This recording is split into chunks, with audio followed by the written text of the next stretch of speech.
Okay, so let's keep on going with our wonderful journey here. And you'll notice in this question, I've taken exactly the same equation again. Yes, that's my semicircle. I've drawn it right down over here. Now, the cool thing about this here is I'm going to change the scale factor. I want you to see a scale factor now of 1/2. How is this going to overall affect things? Well, let's just answer all the questions as we go. First, A, write the new equation. Well, the scale factor, if you think about it, this is 1/2 in front of the original f of x. So draw me the original f of x. There it is, 4 minus x squared. There's the original. Now put the half in front of it. Done. Finito, you're finished. That's it. That's the equation. So y equals 2, don't forget. Or you can write it as a function. You can let it equal to f of x. Now, let's see a couple other things here. It says sketch the graph. Well, one of the most important things about this is you have to remember that this is a vertical stretch. It's on the outside.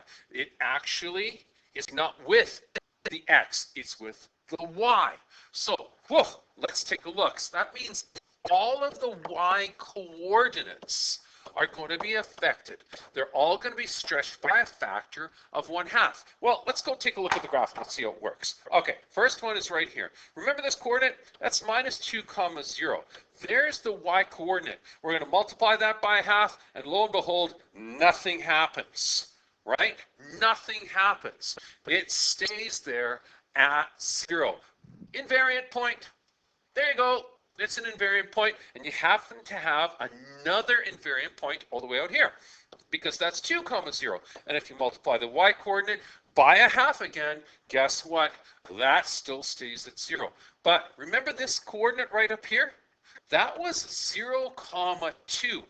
Look at that. There's our y coordinate. And if you multiply that by 1/2, what we end up getting is we end up getting this beauty right here. Right? Because 2 times 1/2 equals to 1. So the new coordinate is 0, 1. Oh, right on. What does that mean? All of the y coordinates are multiplied by 1/2. So if you think about it, this coordinate down up here, right, which looks like about 1 3/4, looks like, well, now it's probably going to be about 1/2. It's going to be about there or so. Right? Same goes with this coordinate here. That's going to be about there. How about this coordinate? Well, that's going to be 1/2. It's going to be about there. How about this coordinate here? That's going to be about 1/2. And look, if we drew all the lines, look at this. And forgive my inaccuracies on this little board, but there we go. We're going to get a graph that looks like this. It looks like it's smaller. So what do we refer this to? Do we say that it's still a stretch? Actually, yes. But here's the important part. It's still considered to be a stretch, right, of scale factor 1/2. Now, years ago, we used to call these compressions, but there's the double negative stuff that comes in. Is it a compression of 1/2, which means, does that mean it's a stretch factor of 2? It's just too crazy. So what we've done here is we eliminated all of the confusion. We call it a stretch, and we say that it's a factor of 1/2, which tells us it's a smaller looking graph. Wow. Okay, so let's keep answering all the questions that go along here. It says number 1. It says describe how the number 1/2 affects the general shape of the graph. Well, everything is going to be, all the y coordinates are going to be multiplied by the scale factor, which in this case is 1/2. So it's going to actually be a shorter looking graph, right? How about the x-intercepts? Well, think about it. If you're talking about a vertical stretch factor, the x-intercepts remain unchanged because the x values are unchanged, right? It only affects the y value. Case in point, look at all of these stretches. Look, that point's the same, that point's the same. Look, we said there was the original, but now 1/2 of it goes here. X still stays the same. There was the original, 1/2 of it goes here. X stays the same. There was the original, 1/2 of it goes here. X stays the same. Look at that. The X values remained unchanged because this is a vertical stretch, not a horizontal one. Okay? Now, how about the y-intercept? The y-intercept, of course, our original y-intercept was 2. Oh, okay. So we're going to multiply that by the scale factor, And of course, our y-intercept is in fact 1.